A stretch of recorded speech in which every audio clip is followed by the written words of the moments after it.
Magandang araw po Kuya Dax. Avid listener niyo po ako. At sana'y mapili niyong maisaboses ang kwento kong ito sa channel niyo. Ako po si Akihiro, or Aki na lang po for short. Isang simpleng baklang taga-Coronadal na nakaranas ng isang hindi malilimutang pag-ibig sa isang taong hindi ko inaasahang mamahalin ko. Ang amo kong si Kuya Roy. 2 dekada na lumipas pero sariwa pa rin ang lahat.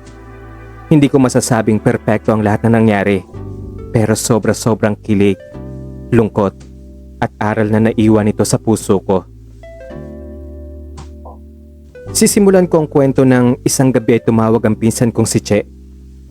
Hinalok niya ako magtrabaho sa Manila. Tuwang-tuwa ako ng mga oras na yon, kaya hindi ako nagdalawang isip na umuo sa alok niya. Kasambahay daw para sa kapitbahay nila ang magiging trabaho ko, at si Kuya Roy nga iyon. Sa edad na 35 ay maaga daw itong nabalo, at isang negosyante raw ito. Dagdag pa ni Che, mabait at gwapo daw ang magiging amo ko. Kinabukasan ay pinadala niya agad ako ng gagamitin kong pamasahe. Kinabahan ako, pero mas nangingibabaw ang excitement ko kaya bumiyahe na kaagad ako mula Coronadal patungong Maynila. Pagdating sa airport, sinalubong ako ni Che. Ang sabi niya, gabi pa darating si Kuya Roy, kaya doon muna ako sa kanila. Habang hinihintay ko ang magiging amo ko, nakatulog ako sa kwarto ng pinsan ko. Nagising ako sa tunog ng doorbell bandang 8:00 ng gabi. At pagbukas ka ng pinto, si Kuya Roy ang bumungad. Doon ko siya unang nasilayan in person. Totoo nga sinabi ni Che. At dagdag pa na matangkad, maputi, malinis manamit at may dimples. Sa madaling salita, artistahe na magiging amo ko. Hindi ako makagalaw sa gulat at kilig.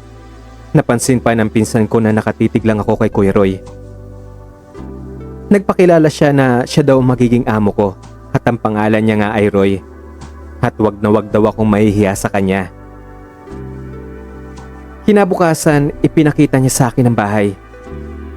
May kanya-kanya kaming kwarto. Ang bilin lang niya, dapat 5 AM ay nakapagluto na ako ng almusal. Sa paglalaba naman daw, hindi naman daw ako mahirapan dahil may washing machine. At madalas ay ako lang ang naiiwan sa bahay kapag nasa trabaho siya. Kinabukasan ay maaga akong gumising. Pero sa gulat ko ay mas nauna pa rin si Kuya Roy. Siya na ang nagluto ng almusal niya kaya nakaramdam ako ng hiya. Tapos nilagay niya pa ako ng sariling tasa ng kape kaya lalo ako nakaramdam ng hiya pero ang sabi lang niya, "Huwag ka nang mahiya, pero bukas ikaw na ang gagawa niyan para sa akin ha." Lumipas sa mga araw ay naging kampante na ako. Palagi na rin akong pinapasabay ni Kuya Roy sa pagkain niya. Paminsan-minsan ay nagkikwentuhan kami. Kapag day off naman niya, isinasama niya ako sa mall at pagkatapos ay dediretso sa grocery para mamili kami ng kailangan sa kusina. Ramdam kong mabait si Kuya Roy. Likas ang malasakit niya. Pero hindi ko ring maiwasang kiligin tuwing pinupuri niya ako o pag may ginagawa siyang sweet. Ang nasasabi ko na lang sa sarili ko, "Aki, huwag kang umasa, boss mo siya at mabait lang talaga siya." Dumating ang isang gabing iyon. Medyo nakainom si Kuya Roy. Tinawag niya ako para hilutin ang masakit niyang likod. Aminin kong hindi ako marunong magmasahe, pero sinubukan ko naman. Tahimik ang kwarto. Ramdam ang tensyon sa pagitan naming dalawa. Inabot niya ang baby oil sa akin at itinuro niya sa akin kung saan ko siya hihilutin. Tahimik lang siya habang minamasahe ko. Tapos bigla siya nagtanong ng, "Aki, may boyfriend ka na ba?" Naaminin ko kinabahan ako sa tanong niya. Pero ang naisagot ko na lang, Meron po. Pero nasa probinsya po siya eh." Nagtanong ulit siya ng, medyo personal itong tatanong ko ha. May nangyari na ba sa inyo?" Seryoso ang mukha niya habang itinatanong niya yon. Napatango na lang ako. Hindi ko alam kung saan patungo ang tanong niya. Pagkatapos ko siyang masahihin, nagpasalamat siya at binigyan niya ako ng perang pang merienda daw. Tapos ang sabi niya, Aki, pasensya ka na kung sa'yo pa ako nakisuyo na magpamasahe ah. Wala naman kasi tayong ibang kasama dito eh. Ngumiti na lang ako sa sinabi niya. Pero ang totoo, may kung anong pamilyar at mainit sa pagitan naming dalawa. Lumipas pa ang ilang buwan, birthday ni Kuya Roy. May bisita siya mga kaibigan. Napansin ko ang isang babae na tawagin na lang nating sa pangalang Lynn. Tingin ko kaedad lang ni Kuya Roy at ang sweet nila sa isa't isa. Pagkatapos ng handaan, nakita akong pumasok si Kuya Roy at si Lynn sa kwarto. Hindi ko alam kung ano nangyayari pero parang nasaktan ako dahil may ideya naman ako kung ano pang gagawin nilang dalawa. Ano yun? Magja-jack and poy lang sila? Kinabukasan, hindi ko siya pinansin na hindi naman naging lihim kay Kuya Roy ang pag-iwas ko. Kaya nagulat ako nang tanungin niya ako ng, Aki, nagsiselos ka ba? Dahil na rin siguro sa selos na naramdaman ko, lumabas na lang ang sagot sa bibig ko na, Oo kuya, pero alam ko naman kung saan ako lulugar eh, kaya huwag ka mag-alala. Ano ka ba? Hindi mo kailangang isipin si Lynn. Kaibigan ko lang siya. Paliwanag niya. Pero hindi ko na kinaya Kuya Dax, kaya nasagot ko siya ng, Kuya, may hirap kasi. Sa tingin ko kasi, mahal na kita. Natahimik siya sa sinabi ko at pagkalipas ng ilang segundo, Kung nahihirapan ka na, pwede ka namang umalis dito eh. Lumipas ang ilang araw, nag-day off ako. Umalis ako at nagpalipas ng sama ng loob sa labas. Pag-uwi ko ay nandun si Kuya Roy sa sala. Galit. San ka galing? Pinag-alala mo ako ah. Hindi ko alam kung magagalit ako o matutuwa sa mga sinabi niya. Pero aminin ko na medyo kinilig ako. Ang sabi ko na lang ay nagpahangin lang ako sa labas tapos may binili lang. Pagkatapos nun ay dumiretso na ako sa kwarto ko. Pagsapit ng Pasko, naghanda kami ng Noche Buena. Masaya kaming dalawa. Simple lang ang regalo ko sa kanya pero nagulat ako nang bigla niyang iniabot sa akin ang kwintas niya.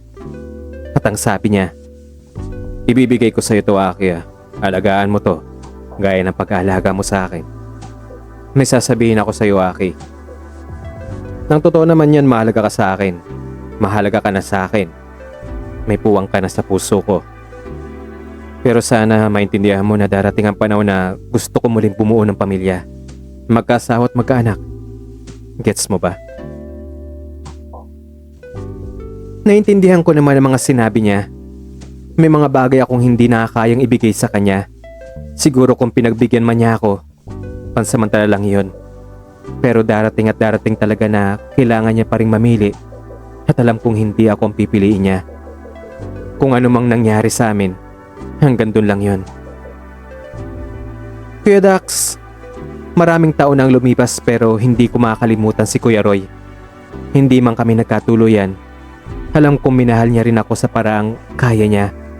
At ako, mahal ko pa rin siya. Pero ngayon, mas buo na ang puso ko. Mas matatag na rin. Sa mga nakikinig, kung kayo po ang nasa kalagayan ko, pipiliin niyo bang manatili sa isang taong mahal niyo, pero sa simula't simula, panandalian ka lang talaga, pansamantala kumbaga. At darating din yung panahon na hindi ko ang pipiliin. O lalayo ka na lang habang maaga pa, para hanapin ang totoong pagmamahal na nakalaan para sa'yo. Kuya Dax, maraming salamat sa pagbasa ng kwentong tulad ng sa akin.